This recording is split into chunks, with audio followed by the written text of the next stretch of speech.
हर रोज एक नई कहानी देखने के लिए चैनल को सब्सक्राइब करें और बेल आइकन दबाना ना भूलें। अनुष्का आंखों में आंसू भरकर हाथ जोड़कर कृतिका से कहती है, देखो कृतिका, मैं हाथ जोड़कर तुमसे विनती करती हूँ, तुम मेरी सौतन बन जाओ। मुझे तो लगा था कि तुम काफी समझदार लड़की हो, पर अनुष्का तुम कब से इतनी नासमझ हो गई जो खुद के लिए अपनी सौतन ला रही हो? हाँ हूँ मैं नासमझ, पर तुम तो समझने की कोशिश करो और बन जाओ मेरी सौतन। तुम समझने की कोशिश करो, मैं शशांक का अतीत हूँ जो बीत चुका है और तुम उसका वर्तमान हो जिसके साथ वो बहुत खुश है, और मैं तुम दोनों के बीच दोबारा से आकर दीवार नहीं बनना चाहती। मैं सिर्फ वर्तमान हूँ और तुम उसका भविष्य हो, उसका भविष्य सिर्फ तुम बन सकती हो। ज्यादा मत सोचो और बन जाओ मेरी सौतन। शशांक और कृतिका बहुत पहले से ही एक दूसरे से बहुत प्यार करते थे। काफी सपने संजोए थे उन्होंने अपने प्यार के लिए, जैसे एक धमाकेदार शादी, 2 प्यारे से बच्चे और एक अच्छा खासा घर, एक खुशहाल परिवार और पता नहीं क्या क्या। मगर एक दिन कुछ ऐसा हुआ जिसके बाद से ये सपने और कृतिका दोनों ही छूट गए। शशांक की जिंदगी में एक नए शख्स ने अपनी जगह बनाई, और वो शख्स कोई और नहीं बल्कि शशांक की क्रश और क्लासमेट अनुष्का थी। कृतिका और शशांक लॉन्ग डिस्टेंस रिलेशनशिप में थे, लेकिन उसके बावजूद भी अनुष्का शशांक के दिल में जगह बनाती गई और कृतिका के लिए जहर बनती गई, और वो अक्सर शशांक के साथ रातों को घूमने जाया करती। कभी कभी वो लोग कपल पार्क्स भी जाने लगे थे, और एक अधूरे ख्वाब की तरह शशांक कृतिका को भूलता ही गया। फिर एक दिन उसने कृतिका को कॉल किया और बोला, कृतिका, मैं अब और नहीं झेल सकता तुम्हारे ड्रामे को। तुम खामखा शक करती रहती हो हम दोनों पर। तुम ऐसे कारनामे करोगे तो शक तो होगा ही ना। तुम किसी लड़की के साथ कमर में हाथ डालकर फोटो खिंचवाओगे, शक नहीं होगा तो क्या होगा? घंटों घंटों बातें, देर रात तक मुलाकातें, बताओ कौन करता है ऐसा? अरे वो तो बस ऐसे ही, we are just best friends, try to understand babes। ऐसा कहकर शशांक रुक जाता है। क्या हुआ, रुक क्यों गई? आज इस मैटर को क्लियर कर दो ना। अरे तंग आ गई हूँ मैं तुम दोनों से।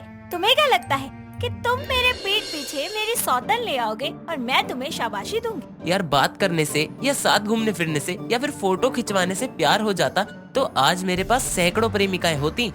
बस बस, अब तुम अपनी ये फिलोसफी का लेक्चर बंद करोगे या नहीं? और हाँ, उस अनुष्का से दूर रहोगे या नहीं? यार, बेस्ट फ्रेंड है मेरी, ऐसे कैसे दूर हो सकता हूँ? ओके, एक बार फिर सोच लो शशांक, शी और me, it depends on you, what you choose, and you have to choose only one. I wanna choose both of you. You both are important for me. Shut up and never try to talk with me. ऐसा कहकर कृतिका रोने लगती है और call cut कर देती है।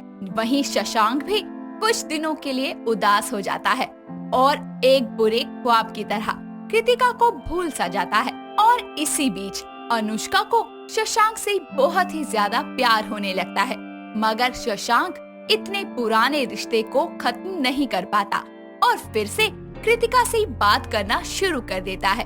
और अपने हाथों से शशांक को फिसलता हुआ देखकर अनुष्का जहर खा लेती है और जैसे तैसे बच जाती है। ये सब देखकर शशांक कृतिका से ब्रेकअप करके उसे छोड़ देता है। धीरे धीरे शशांक और अनुष्का का प्यार और भी गहरा हो जाता है, मगर कास्ट और कम्युनिटी अलग अलग होने की वजह से उन दोनों के पेरेंट्स उनकी शादी के लिए नहीं मानते और मजबूरन उन्हें कोर्ट मैरिज करनी पड़ती है। धीरे धीरे उनकी शादी को 3 साल बीत जाते हैं, मगर प्यार कम नहीं होता। लेकिन कुछ तो ऐसा था जिसकी चिंता शशांक को अब भी अंदर ही अंदर खाई जा रही थी।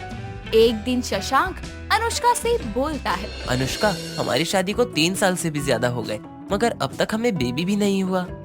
बेबी भी होगा जल्दी ही, just wait and wait, we can't do anything else except waiting. Okay fine, I am waiting for that. उस दिन अनुष्का शशांक को झूठा दिलासा देकर सुला देती है, मगर अनुष्का को सच्चाई पता थी कि बचपन में उसके हुए ऑपरेशन की वजह से वो कभी मां नहीं बन सकती थी। यूं ही इंतजार में 5 साल बीत जाते हैं और अब तो पड़ोसने भी अनुष्का को ताना देने लगती है। ए हाय, जरा देखो तो इन लोगों को। अरे 5 साल हो गए इनकी शादी हुए, मगर अभी तक बच्चा पैदा नहीं हुआ। मुझे तो लगता है अनुष्का बांझ है। हाँ बहन, बड़े बुजुर्ग कहते थे ना कि सुबह सुबह बांझ की शक्ल देखने से घर में कुछ बुरा होता है। और देखो, परसों ही मेरे पैर में कांच चुभ गया। हाँ हाँ, अनुष्का तो है ही मनुष्य। अरे अपने घर में तो खुशियाँ ला नहीं सकी और दूसरों की खुशियों में भी मनुष्यत दिखा देती है। हाँ बहन, बात तो तुम्हारी बिल्कुल ठीक है। धीरे धीरे ये बात पूरे मोहल्ले में फैल जाती है कि अनुष्का एक बांझ है।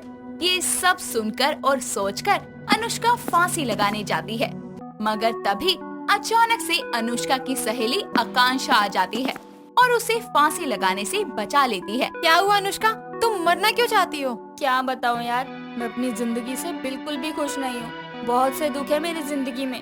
तू मेरा दुखड़ा सुनकर खुद को परेशान मत कर। तुझे क्या लगता है खुदकुशी एक मजाक है तो इतना बड़ा कदम उठाएगी और मैं तुझे यूं ही छोड़कर चली जाऊंगी? चल जल्दी बता, क्या परेशानी है? हो सकता है मेरे पास कोई सॉल्यूशन हो और तेरी प्रॉब्लम सॉल्व हो जाए। देख यार, तुझे तो पता है मेरी बचपन की सर्जरी की वजह से मैं माँ नहीं बन सकती और सारा संसार मुझे ताने दे रहा है, मनहूस कह रहा है। मैं तंग आ चुकी हूँ इन सब बातों से।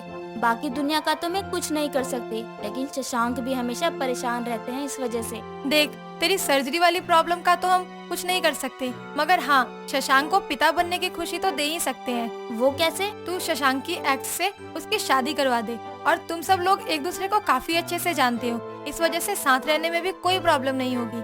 अनुष्का ना चाहते हुए भी अपने पति की खुशी के लिए कृतिका के पास जाती है और आंखों में आंसू भरकर हाथ जोड़कर कृतिका से कहती है, देखो कृतिका, मैं हाथ जोड़कर तुमसे विनती करती हूँ, तुम मेरी सौतन बन जाओ। मुझे तो लगा था कि तुम काफी समझदार लड़की हो, पर अनुष्का तुम कब से इतनी नासमझ हो गई जो खुद के लिए अपनी सौतन ला रही हो? हाँ हूँ मैं ना समझ, पर तुम तो समझने की कोशिश करो और बन जाओ मेरी सौतन। तुम समझने की कोशिश करो। मैं शशांक का अतीत हूँ जो बीत चुका है और तुम उसका वर्तमान हो जिसके साथ वो बहुत खुश है, और मैं तुम दोनों के बीच दोबारा से आकर दीवार नहीं बनना चाहती। मैं सिर्फ वर्तमान हूँ और तुम उसका भविष्य हो। उसका भविष्य सिर्फ तुम बन सकती हो। ज्यादा मत सोचो और बन जाओ मेरी सौतन। तुम तो इतना प्यार करती हो शशांक से, उसे पाने के लिए ही तो तुमने हम दोनों का ब्रेकअप करवाया था ना, तो फिर अब मुझे ही उसकी दूसरी बीवी बनने के लिए कह रही हो? आखिर क्यों? देखो कृतिका, मैं बचपन में हुई एक सर्जरी की वजह से माँ नहीं बन सकती और शशांक भी सालों से बच्चे की किलकारियाँ सुनने के लिए बेताब हो रहे हैं, और माँ ना बन पाने की वजह से लोग मुझे मनहूस और बांझ जैसे नामों से बुलाने लगे हैं। मैं तो खुदकुशी कर लूंगी, मगर शशांक के सपने का क्या होगा? और तुम भी तो प्यार करती थी ना शशांक से, फिर उसके सपने को पूरा करने से पीछे क्यों हट रही हो? तुम्हारा भी तो सपना था कि शशांक और तुम्हारा एक बच्चा हो। देखो, किस्मत बार बार मौका नहीं देती, सिर्फ एक बार देती है। शशांक और मेरा सपना था, मगर अब नहीं। क्यों अपने सपनों का गला घोट रही हो? मान भी जाओ ना। मुझे तो लगा था कि एक औरत ही औरत का दर्द समझ सकती है, मगर तुम भी एक पत्थर दिल औरत हो। अनुष्का की बातें सुनकर कृतिका की आंखों में आंसू आ जाते हैं और वो शादी के लिए मान जाती है। कुछ ही दिनों में शशांक और कृतिका की शादी हो जाती है और हाई डिप्रेशन की वजह से अनुष्का की मौत हो जाती है। कुछ दिनों तक तो शशांक अनुष्का की मौत के गम में गुमसुम सा रहा, मगर फिर अपनी जिंदगी की सच्चाई समझकर उसने कृतिका के साथ एक खुशहाल जिंदगी की शुरुआत की। मध्यम मध्यम बारिश हो रही थी। सड़क के किनारे खड़ी होकर गीता बड़ी ही बेसब्री से ऋषि का इंतजार कर रही थी। उसके चेहरे पर बारिश की हल्की हल्की बूंदें उसको ऋषि के छूने का एहसास दिला रही थी। आज गीता बहुत ही ज्यादा अच्छा महसूस कर रही थी, क्योंकि इतने वक्त से जो बात उसने अपने दिल में छुपा कर रखी थी, आज वो उसे अपनी जुबान पर लाने वाली थी, जिसे सोच सोच कर उसके चेहरे पर मंद मंद मुस्कान आकर उसे और भी ज्यादा हसीन बना रही थी। वो ऋषि के बारे में सोच रही होती है कि सामने से ऋषि भागता हुआ उसके पास आता है। गीता जल्दी से उसे अपने आगोश में समा लेती है। तभी ऋषि उससे कहता है, अच्छा हुआ तुमने मुझे संभाल लिया। मैं नहीं संभालूंगी तो फिर कौन संभालेगा तुम्हें? कितनी खूबसूरत है ना ये बारिश ना, सच में बहुत खूबसूरत है। मैं तुम्हारी बातें कर रहा हूँ, तुम्हारे सामने तो ये बारिश भी फीकी लगती है मुझे अब। अच्छा जी। तुम्हें याद है जब हम पहली बार मिले थे? हाँ, कैसे भूल सकती हूँ। उस दिन भी बारिश ही हो रही थी और तुम इतनी जल्दी में थे कि मुझे धक्का भी मार दिया और फिर सॉरी भी नहीं बोला। तुमसे टकराया इसीलिए तो बस छूट गई थी, पर अच्छा ही हुआ बस छूट गई। क्यों? अगर बस मिल जाती तो तुम छूट जाती ना, मैं तुमसे मिल ही नहीं पाता। फिर अगर मैं तुमसे मिलता नहीं तो मैं खुद को जान ही नहीं पाता। ये तो मुझे कहना चाहिए। जब से तुम मेरी जिंदगी में आए हो मुझे सब कुछ बहुत अच्छा लगने लगा है, और सबसे ज्यादा तुम।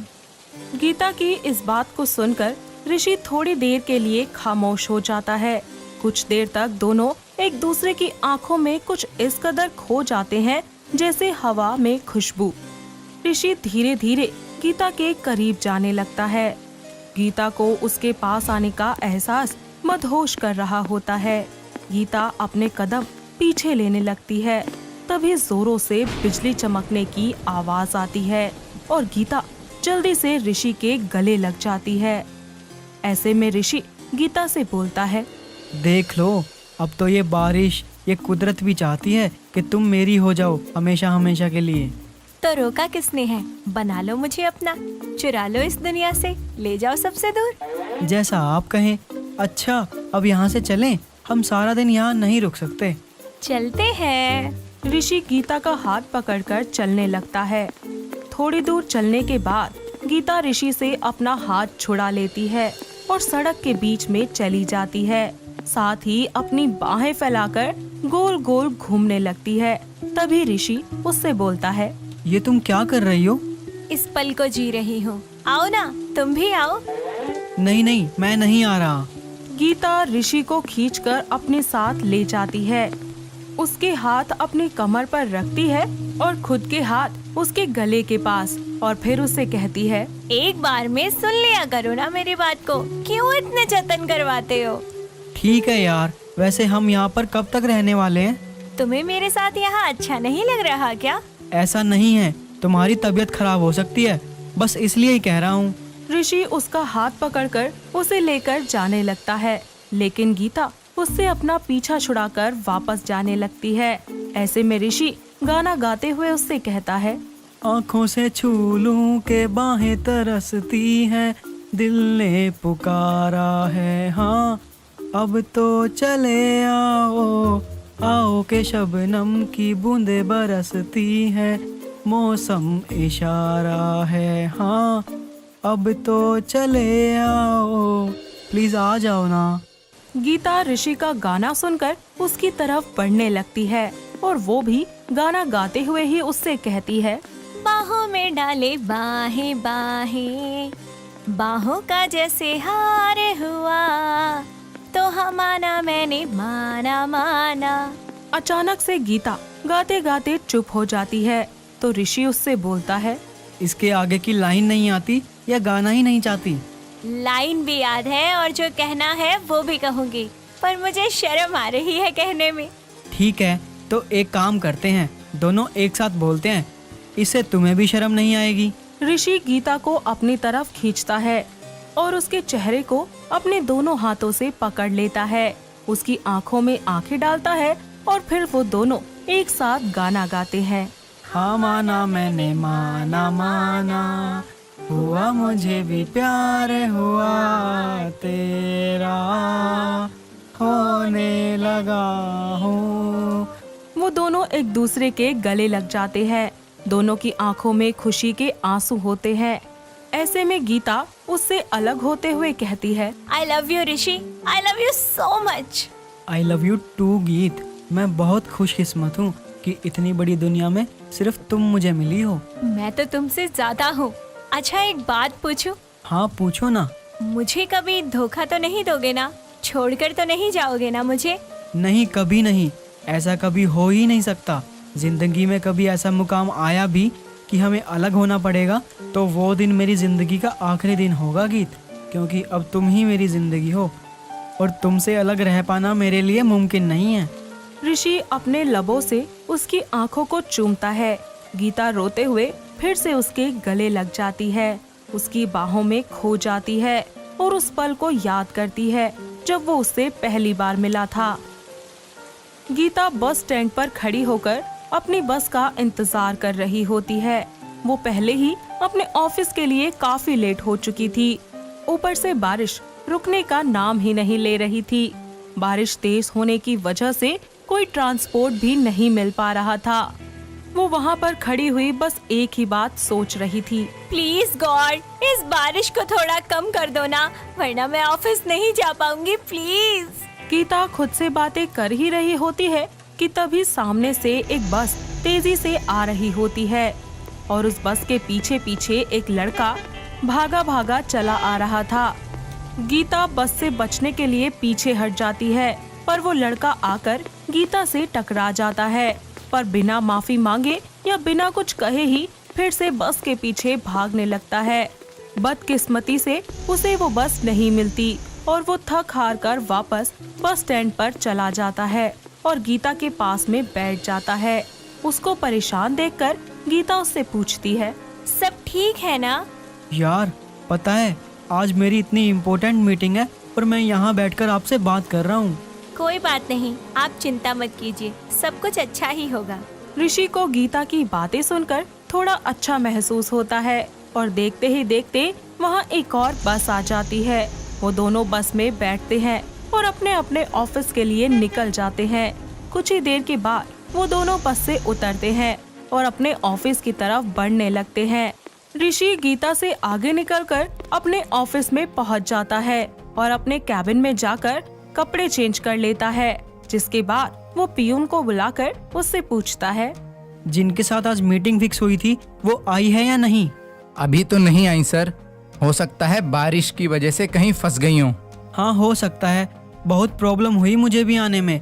चलो तुम जाओ, मैं तब तक उनका वेट कर लेता हूँ। ऋषि अपने कैबिन में बैठकर उनका इंतजार करता है। थोड़ी ही देर के बाद वो देखता है कि उसे जो मीटिंग करने के लिए आने वाली थी वो कोई और नहीं बल्कि वही लड़की थी जो बस स्टैंड पर उसके साथ बैठी हुई थी। उसको देखकर ऋषि को बहुत खुशी होती है। धीरे धीरे उनकी मुलाकातें बढ़ती जाती हैं और एक वक्त ऐसा आता है जब उन दोनों को एक दूसरे से प्यार हो जाता है। वो अपने प्यार का इजहार करने के लिए एक दूसरे से मिलने वाले होते हैं। गीता सड़क के किनारे खड़ी होकर ऋषि का इंतजार कर रही होती है। गीता अभी भी ऋषि के गले लगी हुई थी और दोनों अपने इस प्यार भरे पल को एंजॉय कर रहे थे, जिसके बाद वो लोग घर आ जाते हैं और कुछ ही समय के बाद अपने अपने घर वालों की रजामंदी से बड़ी ही धूमधाम से शादी कर लेते हैं और खुशी खुशी अपनी जिंदगी बिताने लगते हैं। दोस्तों, अगर आपको ये कहानी पसंद आई तो इसे लाइक करें, शेयर करें और कमेंट करके बताएं कि कहानी में आपको सबसे अच्छा क्या लगा।